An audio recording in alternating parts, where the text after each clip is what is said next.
ওগো আল্লাহ, ওগো মালিক, তুমি ছাড়া তো আমাদের আর কেউ নাই, তুমি ছাড়া তো আমার আর কেউ নাই। আল্লাহ গো, তুমি যদি মাফ না করো কে আমাকে মাফ করবে? তুমি যদি মাফ না করো কে আমাকে মাফ করবে? তুমি যদি আমাকে মাফ করো তাহলে তোমার কোনো দিকে কমবে না, তুমি যদি আমাকে মাফ না করো তোমার কোনো দিকে বাড়বে না।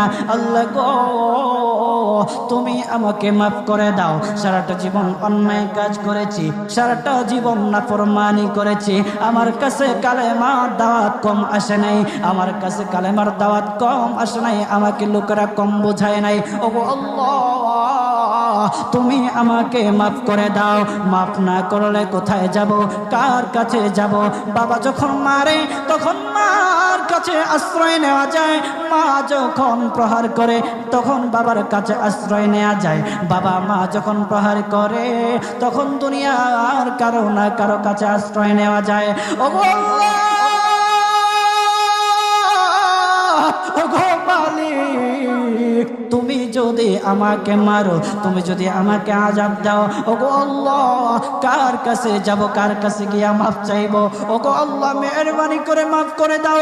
এইরকম কান্না করতেছে, কান্না করতেছে, চোখের পানি তার এমন ভাবে পড়তেছে, দাড়ি ভিজতেছে, দাড়ি ভিজে জমিনের মধ্যে চোখের পানি পড়তেছে, কান্না করতেছে।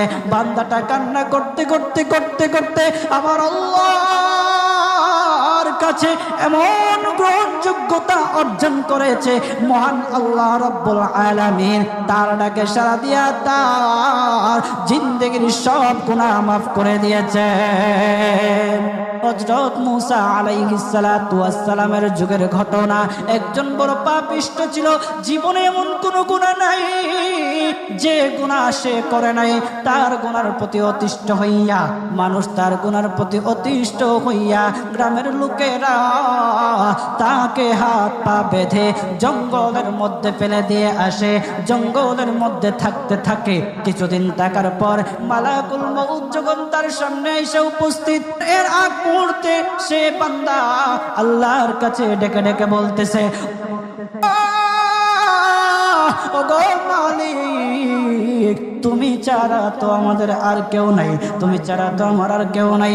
আল্লাহ গো, তুমি যদি মাফ না করো কে আমাকে মাফ করবে? তুমি যদি মাফ না করো কে আমাকে মাফ করবে? তুমি যদি আমাকে মাফ করো তাহলে তোমার কোনো দিকে কমবে না, তুমি যদি আমাকে মাফ না করো তোমার কোনো দিকে বাড়বে না। আল্লাহ গো, তুমি আমাকে মাফ করে দাও। সারাটা জীবন অন্যায় কাজ করেছি, সারাটা জীবন নাফরমানি করেছি, আমার কাছে কালেমার দাওয়াত কম আসে নাই, আমার কাছে কালেমার দাওয়াত কম আসে নাই, আমাকে লোকেরা কম বোঝায় নাই।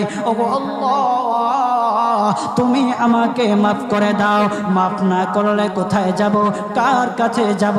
বাবা যখন মারে তখন মার কাছে আশ্রয় নেওয়া যায়, মা যখন প্রহার করে তখন বাবার কাছে আশ্রয় নেওয়া যায়, বাবা মা যখন প্রহার করে তখন দুনিয়ার কারো না কারো কাছে আশ্রয় নেওয়া যায়। ওগো আল্লাহ, ওগো মালিক, তুমি যদি আমাকে মারো, তুমি যদি আমাকে আযাব দাও, ওগো আল্লাহ, কার কাছে যাব, কার কাছে গিয়া মাফ চাইবো? ওগো আল্লাহ, মেহেরবানি করে মাফ করে দাও। এইরকম কান্না করতেছে, কান্না করতেছে, চোখের পানি তার এমন ভাবে পড়তেছে, দাড়ি ভিজতেছে, দাড়ি ভিজে জমিনের মধ্যে চোখের পানি পড়তেছে, কান্না করতেছে।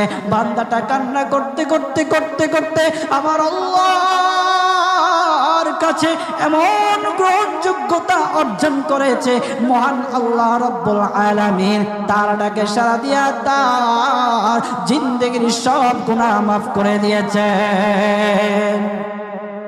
ওই বান্দাটা তাওবা করতে করতে করতে করতে হঠাৎ ইন্তেকাল করে। ইন্তেকাল হওয়ার পরে হযরত মূসা আলাইহিস সালাতু ওয়াস সালামকে মহান আল্লাহ বলে দিতেছে পয়গম্বর মূসা, ও দুস্থ, দেখো অমুক জঙ্গলে আমার একটা পাগলা আশেক, আমার পাগলা একটা আশেক মারা গেছে, ওই আশেকটার জানাজা তুমি পড়াও, দাফন কাফনের ব্যবস্থা করো। ও মূসা, আর তুমি একটা ঘোষণা দিয়ে বলে দাও, একটা ঘোষণা দিয়ে দাও মূসা রে, ও মূসা, তুমি ঘোষণা দিয়ে বলে দাও যে আমার এই বান্দার জানাজার নামাজ অংশগ্রহণ করবে, মহান আল্লাহ তার জীবনের সব গুনাহ মাফ করে দিবে। আল্লাহু আকবার। আরো জোরে বলেন না আল্লাহু আকবার, আরো জোরে বলেন আল্লাহু আকবার। হাত উঠায়া বলেন আল্লাহু আকবার, আল্লাহু আকবার।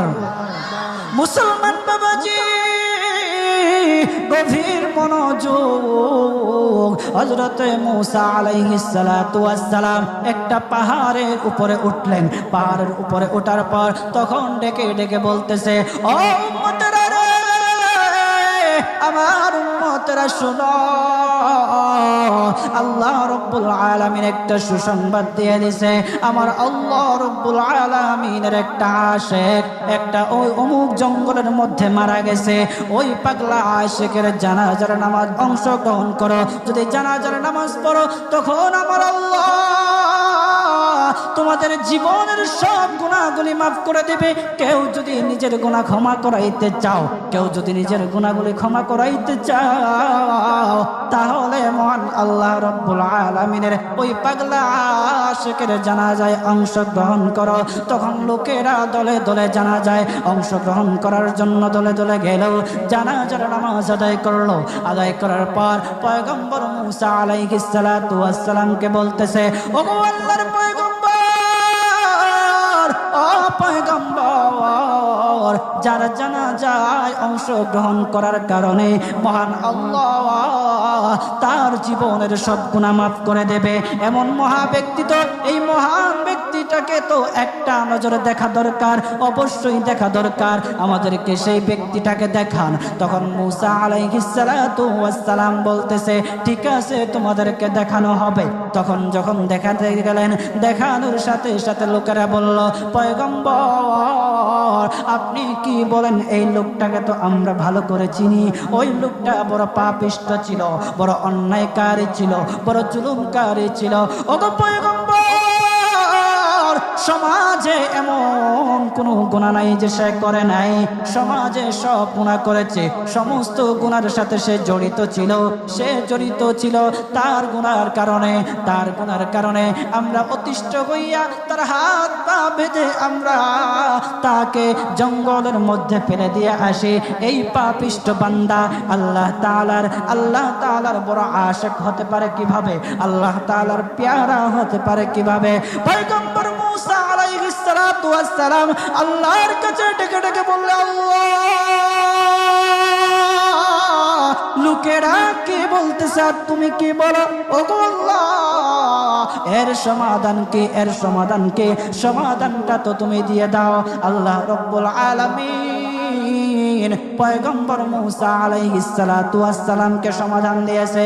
বলতেছে, ও মূসা, দুষ্ট রে, ও দুষ্ট, তারা যা কথা বলেছে, লোকেরা যে কথা বলেছে সত্য বলেছে, আমি আল্লাহ যা বলেছি তাও সত্য বলেছে। ও পয়গম্বর মূসা, তারা যা বলেছে সত্য বলেছে। ওই বান্দা বড় পাপিষ্ঠ ছিল, ওই বান্দা বড় অন্যায়কারী ছিল, কিন্তু শেষ বয়সে আইসা তার হাত পা যখন বেঁধে, তার হাত পা বেঁধে যখন লোকেরা জঙ্গলের মধ্যে ফেলে দিয়ে আসলো, তখন সে আমার কাছে এমন ভাবে কান্নাকাটি করা শুরু করে দিয়েছে, এমন ভাবে তওবা করা শুরু করে দিয়েছে। আমি আল্লাহ তাআলার এত দয়া, আমি আল্লাহ তার ডাকে সাড়া না দিয়ে পারলাম না, তার ডাকে সাড়া দিয়ে দিলাম। ও মূসা, সে তাওবা করার সময় যদি সবার জন্য সে তাওবা করত, যতজন লোকরা বেঁচে আছে, যতজন উম্মতেরা আছে, যতজন লোকেরা আছে, সমস্ত লোকদের জন্য যদি সে আমার কাছে তাওবা করত, আমি আল্লাহ তার তাওবা মুহূর্তের মধ্যে মধ্যে কবুল করে সমস্ত বান্দাদেরকে মাফ করে দিতাম। সুবহানাল্লাহ জুড়ে বলেন।